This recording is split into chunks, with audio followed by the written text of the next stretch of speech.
இயேசுவுக்கே புகழ். இயேசுவில் பிரியமானவர்களே, இன்று நம் ஆண்டவர் திருப்பாடல் 119 அதிகாரம் 165 வசனத்தினூடாக இவ்வாறு நம்மோடு பேசுகின்றார். அது திருச்சட்டத்தை விரும்புவோருக்கு மிகுதியான நல்வாழ்வு உண்டு. இன்றைக்கு இந்த நாள் நமக்கு ஆசீர்வாதம் நிறைந்த நாளாக இருக்கிறது. காரணம், இறைவனோடு எங்களுடைய இதயத்தை இணைக்கும் ஒரு பொன்னான நேரம். உலகத்தின் சத்தங்கள் தொடங்கும் போது முன்பு ஆண்டவருடைய வார்த்தை எங்களுடைய உள்ளத்தில் பேச அனுமதிக்கும் போது நம் மனம் அமைதியாலும் நம்பிக்கையாலும் நிரப்பப்படுகிறது.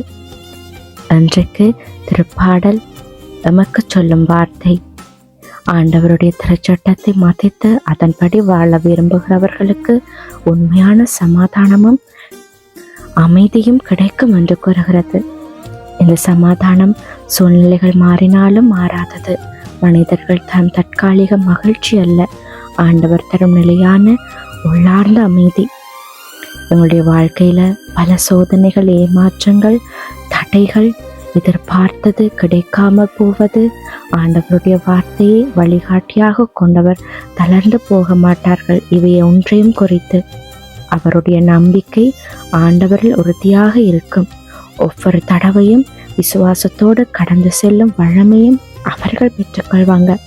இன்றைக்கு இந்த நாளை தொடங்கும் போது நங்களுடைய இதயத்தை ஆண்டவருடைய வார்த்தையால் நிரப்புவோம்.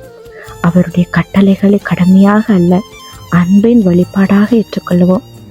அப்போது எங்களுடைய வாழ்க்கை சமாதானமும் ஞானமும் ஆசீர்வாதமும் நிறைந்ததாக காணப்படும். இன்றைக்கு அநேகருடைய வாழ்க்கைக்கு ஆண்டவருடைய இந்த வார்த்தை மிகப்பெரிய ஆசீர்வாதமாகவும் ஆறுதலாகவும் இருக்கும். ஏனென்றால் அவருடைய வார்த்தையை, அவருடைய கட்டளையை, அவருடைய செய்முறையை நாங்கள் எங்களுடைய வாழ்க்கையில நடப்பிக்கும் போது நிச்சயமாக எங்களுக்கு நிறைவான மகிழ்ச்சி கிடைக்கும்.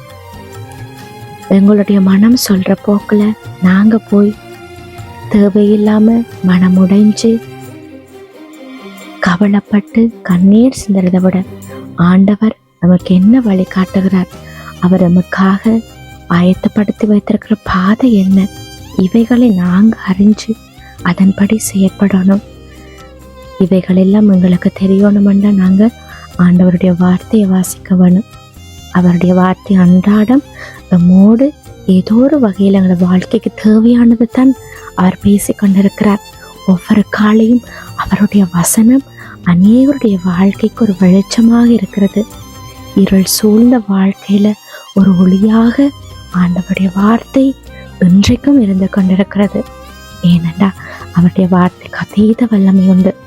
ஆண்டவருடைய வார்த்தை அநேகருடைய வாழ்க்கைக்கு ஒரு வெளிச்சமாக, ஒரு விடுதலையாக இருந்திருக்கிறது.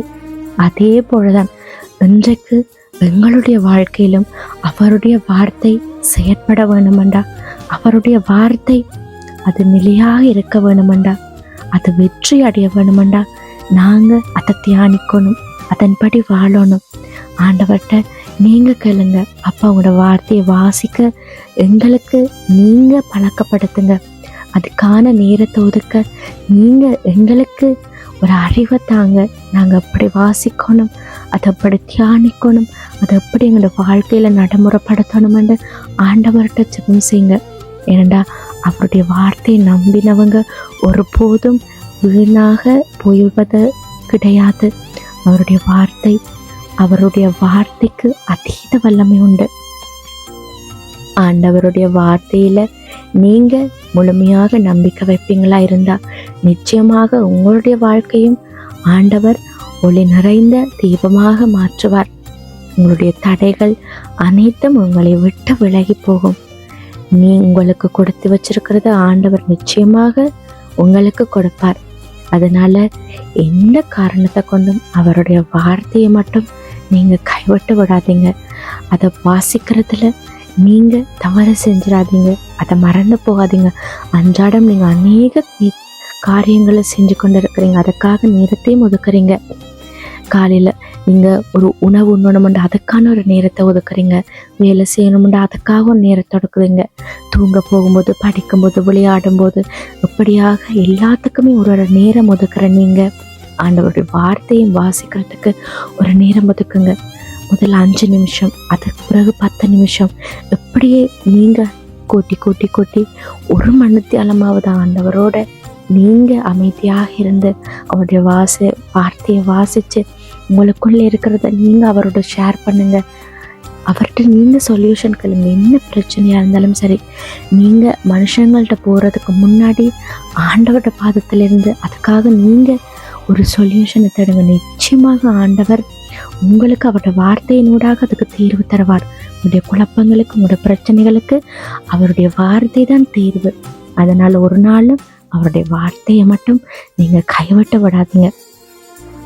கண்களை மூடி ஆண்டவர்கிட்ட ஒப்பு கொடுங்க.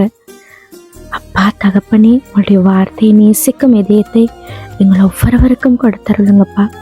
என்று நாங்கள் எடுக்கிற ஒவ்வொரு முடிவிலும் உங்களுடைய சித்தம் நிறைவேற எங்களுக்கு உதவி செய்யுங்க. எங்களுடைய மனதை உமது சமாதானத்தால் நிரப்பி எந்த சூழ்நிலையிலும் உண்மை நம்பி நடக்க எங்களுக்கு கிருபை செய்யுங்கப்பா. உங்களுடைய வார்த்தை எங்களுடைய உள்ளத்துக்குள்ள வித்தியாக விழுந்து அது ஜீவ விருட்சமாக வளர்ந்து நாங்கள் கனி கொடுக்க நீங்க எங்களுக்கு உதவி செய்யுங்க. உங்களுடைய நாமத்தினால ஜெபிக்கிறோமப்பா. ஆமேன்.